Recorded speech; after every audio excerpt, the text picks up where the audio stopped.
நெருக்கடி அதனுடைய நாடு முழுவதும் ஏற்பட்டிருக்கு. அதனால நாடு முழுவதும் இன்னைக்கு போராட்டம் நடத்திக்கிட்டாங்க மருத்துவர்கள். மேற்கு வங்க மாநிலம் கொல்கத்தாவில் நடைபெற்ற பெண் மருத்துவ ஏற்பட்ட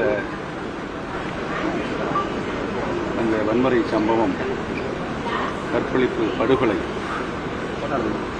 பெண்ணினத்திற்கே குறித்து மிகப்பெரிய சவாலாக இருக்கிறது. இந்தியா முழுவதும் அனைத்து மருத்துவர்களும், மருத்துவ தொழில்நுட்பர்களும் பொது வேலைநிறுத்தத்தில் ஈடுபட்டிருக்கிறார்கள். இதுபோன்ற சம்பவம் எதிர்காலத்தில் நடைபெறாமல் தடுத்து வைத்து மாநில அரசு உரிய முயற்சி எடுக்க வேண்டும்.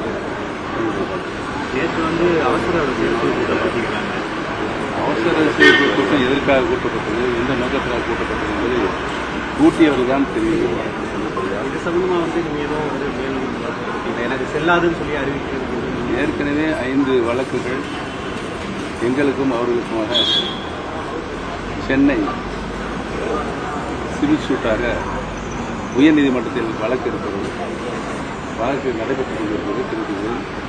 இடையில் நான் எந்த ஒரு கருத்து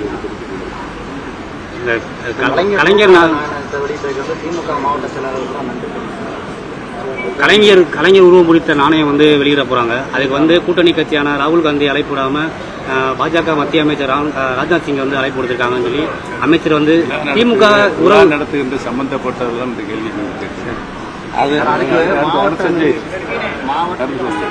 இல்ல ஜெயலலிதா ஜெயக்குமார் திமுக அமைச்சர்கள் கூட ஜெயக்குமார்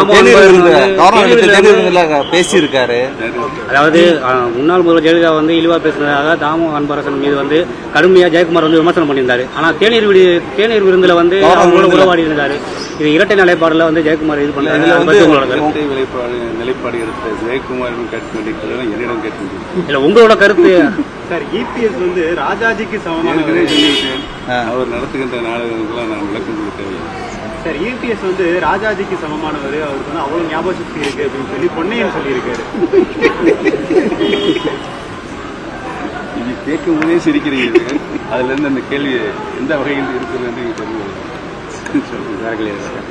அவ்வளவுதான். நன்றி நன்றி.